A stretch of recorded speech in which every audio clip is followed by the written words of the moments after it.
Chosen one, I want you to pause right now and think about the last time someone genuinely chose you. Not selected you because you were available. Not picked you because you were convenient. Not kept you around because you were useful. Chose you, specifically, deliberately, because of something they saw in you that they had not seen before and did not want to lose. If you are having trouble remembering a moment like that, what I am about to tell you is going to hit somewhere very deep. Because what I discovered while preparing this message is that the choosing you have been waiting for from the people around you has already happened, just not from the direction you were looking. I do not bring transmissions like this to general audiences. This is not content designed for passive consumption.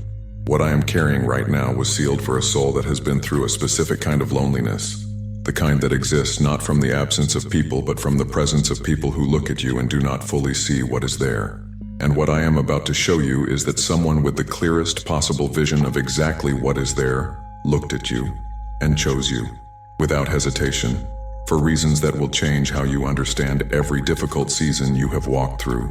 Subscribe to this channel right now and turn on every notification, because what this transmission builds toward will reframe something you have been misunderstanding about your own story for a long time.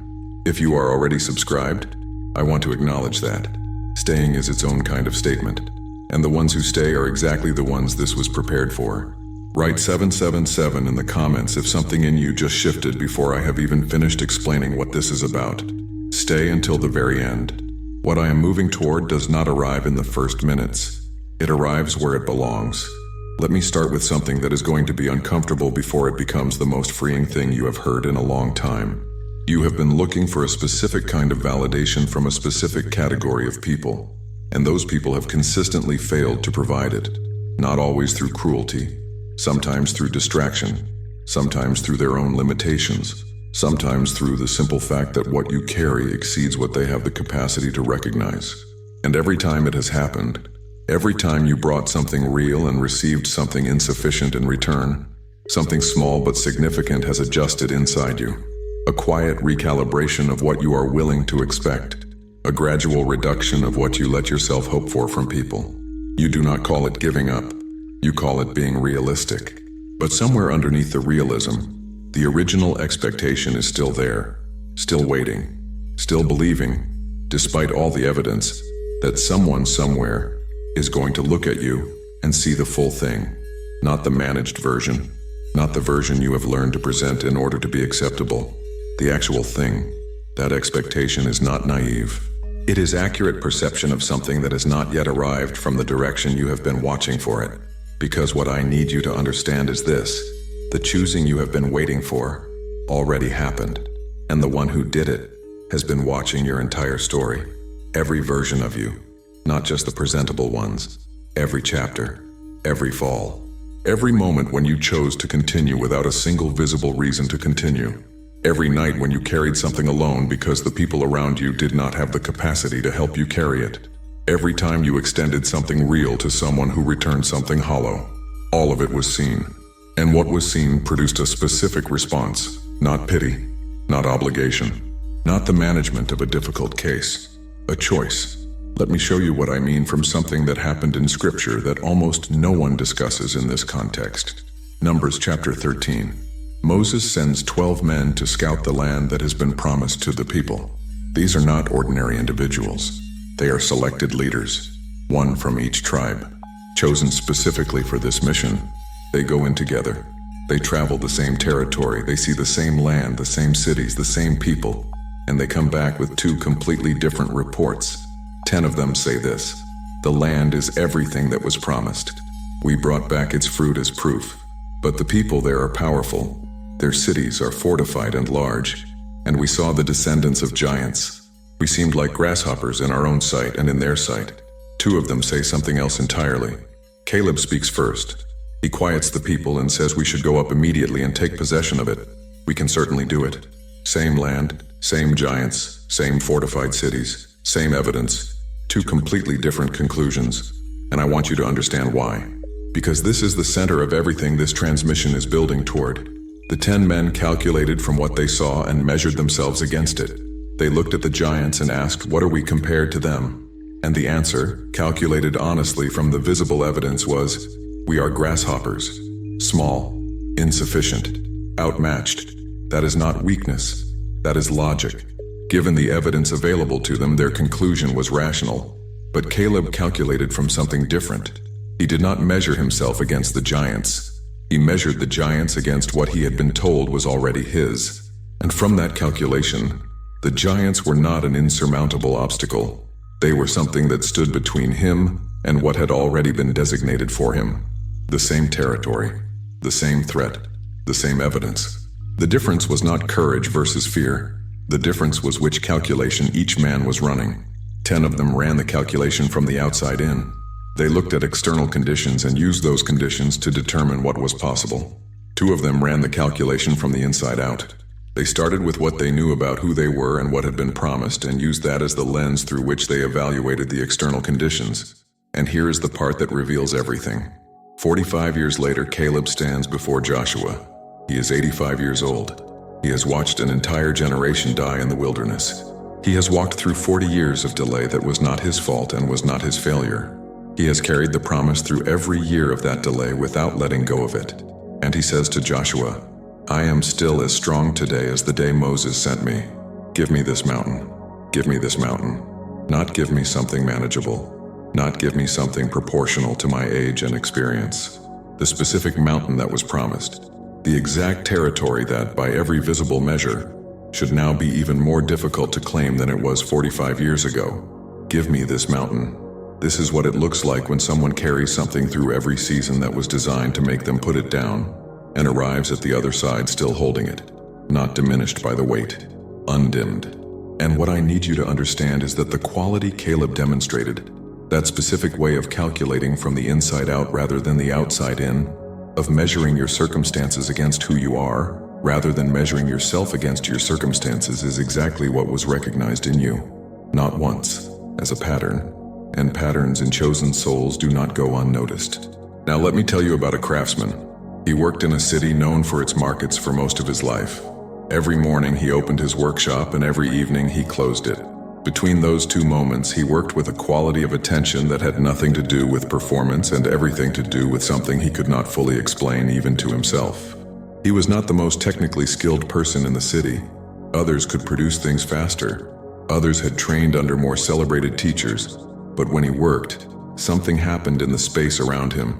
People walking past the open door of his workshop would slow down without knowing why. Children would stop playing and watch. Animals would settle near the entrance. Strangers who had no reason to pause would find themselves standing still, looking in. None of them could have explained what they were responding to. The craftsman himself could not have explained it. He was simply working, with complete honesty, without performance, without the management of impression, with the full and unguarded quality of someone doing exactly what they were made to do. The presence was not something he produced. It was something that expressed itself through him when he stopped trying to produce anything at all. Years later, when a traveler who had passed through the city was asked what he remembered most vividly from his time there, he described the craftsman's workshop. Not the great buildings, not the famous market. The doorway of a man who worked without knowing he was being watched, and whose working changed the quality of the air in a way that could not be replicated by anything deliberate. That is the kind of seeing I am describing. Not the seeing that evaluates performance. The seeing that perceives what is present when performance stops. The kind of seeing that requires not an audience watching but a witness present. The kind of seeing that recognizes frequency rather than achievement. And that is the kind of seeing that looked at you. For those who want to go deeper into what it means to inhabit this fully, to stop managing what you carry and allow it to operate without reduction, there is exclusive material in the description and pinned comment. The 3 frequencies within it, 396Hz, 639Hz, and 963Hz, are narrated personally by the Watcher, the same voice you are hearing in this transmission. So when you access the material, you will know the voice guiding you through it. It comes with a complete ebook and full audiobook built for the soul that is ready to stop turning itself down.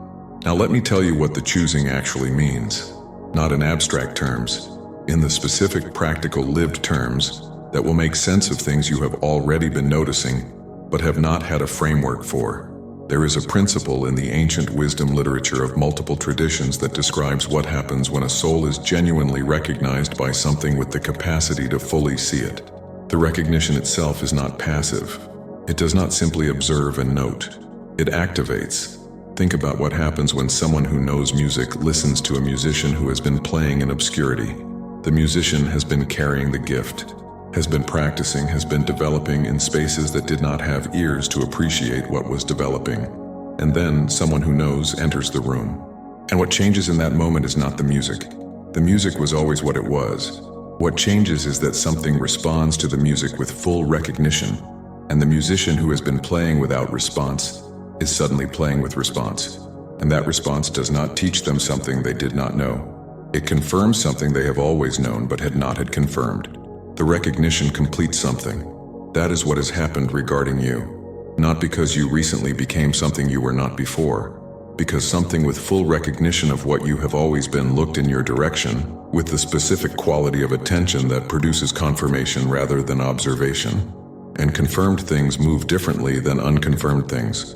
They move with a stability that does not depend on external conditions for its maintenance. They move with a direction that does not require constant recalculation, because the foundation is no longer provisional. Let me show you this in the text. Isaiah chapter 43, one of the most direct address passages in the entire prophetic literature.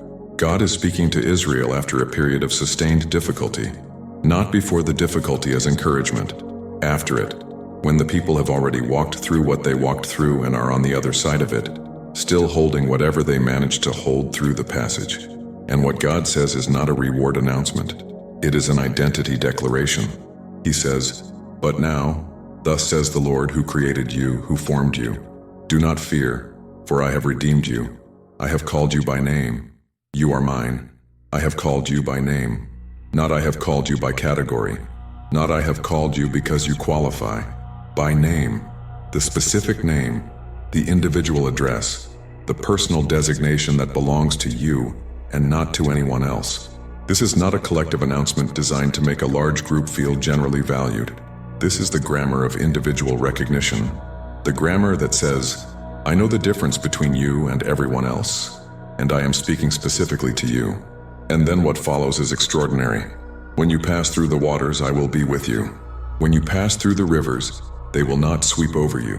When you walk through the fire, you will not be burned. The flames will not set you ablaze. Not if you pass through. When? The passage is assumed. The difficulty is not presented as a surprise or a failure. It is part of the landscape that has already been mapped and navigated in advance. The promise is not that the waters will not come. The promise is that when the waters come, something is with you in them. And then this, since you are precious and honored in my sight, and because I love you, precious and honored in my sight, not precious and honored in the sight of the people who should have seen it and did not, in my sight, in the sight of the one who created you, and therefore sees without the limitations that cause other observers to miss what is actually there. The people who did not see it were not lying. They were limited. Their sight reaches as far as their experience and their own formation allow it to reach. And what is in you exceeds those limits. But what you carry was not designed to be recognized by limited sight. It was designed to be recognized by the sight that has no limit. And that sight has named you. Now let me bring you to the climax of this transmission, because everything I have said up to this point has been preparation for this, and I need you to be fully present for it. John chapter 1, verse 42. Jesus and some of his disciples are in Bethany, and Andrew, who has just begun following Jesus, goes to find his brother Simon, a fisherman, not a religious scholar, not a public figure, a man known in his community for the ordinary work of his hands and for a personality that was, by most accounts, larger than comfortable, impulsive, loud, the kind of person who speaks first and considers afterward. Andrew finds him and brings him to Jesus, and Jesus looks at him, just looks at him, and says, "You are Simon, son of John. You will be called Cephas," which translated means Peter, which means rock. There is no prior conversation recorded, no exchange of credentials, no demonstration of spiritual qualification, no evidence presented, no argument made for why this man deserves this name. Jesus looks at him and names what he sees, not what Simon is in that moment. Simon in that moment is an impulsive fisherman with a complicated relationship with his own feelings and a tendency to get things spectacularly wrong in public moments. Jesus names what he sees underneath that. What is there at the essential level? What will survive every spectacular failure and every moment of denial, and every season of running and hiding and doubt. You are going to be rock. Not you could become rock if you perform correctly. Not you have the potential for rock if the conditions align. You are going to be. The future is embedded in the present. The name belongs to the nature that is already there, waiting for the conditions that will call it forward. And that name, given in a single moment of direct recognition, became the anchor that Simon Peter returned to every time he failed to live up to it, every time he denied, every time he ran, every time he sank. He had been told what he was by someone who could not be wrong about it, and the name was always there waiting for him when he returned. This is what genuine choosing looks like, not the choosing that is conditional on your current performance, not the choosing that depends on your maintaining a standard to keep, the choosing that names what is there before the performance confirms it, that sees the rock before the storms have revealed it, that speaks the name before the life has demonstrated it. You have been named, not in a moment you remember consciously, but in the way that all genuine naming happens, which is not through dramatic announcement, but through the quiet settling of a truth into the place it was always going to occupy. The way you have been moving through the world, the specific quality of your persistence without guarantee, your honesty without performance, your returning after every fall, that is not behavior you chose. That is nature expressing itself. That is the rock being what rock is regardless of the conditions. And what I am telling you is that this nature has been seen by the one whose sight does not miss what is there. And the response to seeing it was not admiration from a distance. It was choosing. Not you could be chosen if you improve. Not you are worth watching because you show potential. You have been chosen. The decision has already been made. The name has already been spoken. What is coming toward your life is not the result of choosing that has not yet happened. It is the consequence of choosing that already has. Now let me tell you what this means practically for where you are right now. There is something you have been carrying that you have not been able to fully set down and have not been fully able to embrace. A knowing about your own significance that feels simultaneously too large to believe and too real to dismiss. Something that has survived every season that should have extinguished it. Something that, when you are most honest with yourself, you cannot explain away no matter how many reasonable frameworks you try to fit it into. That knowing is not arrogance. It is accurate perception of something that is genuinely there. And the reason you cannot set it down is that it does not belong to you to set down. It was placed before you arrived. It belongs to the nature that was named before you had any ability to perform it or lose it. And the reason you have struggled to fully embrace it is that embracing it has seemed to require certainty that you do not have. Evidence that has not fully arrived. Confirmation from visible sources that have not been forthcoming. But here is what I need you to understand. The confirmation you have been waiting for from visible sources is not the confirmation that was ever going to be sufficient, because what is in you exceeds the sight of those sources. They were not equipped to confirm what they cannot fully see. The confirmation that is sufficient has already been given. It was given in the choosing, in the naming, in the sight that sees without limitation, looking at what is there, and deciding without hesitation that what is there is worth choosing. That confirmation is not coming. It already came. Your only remaining task is to stop waiting for a confirmation that has already arrived and start walking as someone who has been named, not perfectly, not without falling. Peter was named rock and denied 3 times in one night. The name did not expire with the failure. It waded through the failure and was there on the other side of it. The name you have been given will be there on the other side of every failure still to come. Walk forward, not into performance, into the nature that was already named. Write 777 in the comments if this transmission named something you have been carrying for longer than you have had language for it. For those who want to go deeper into walking consciously in the identity that has been named in you, there is material in the description and the pinned comment created specifically for this transition. 3 frequencies narrated personally by the Watcher.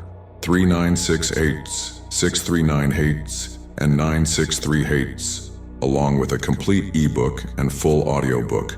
It was built for the soul that has just received what you have just received. Share this with someone who has been waiting for choosing from a direction that was never going to be sufficient.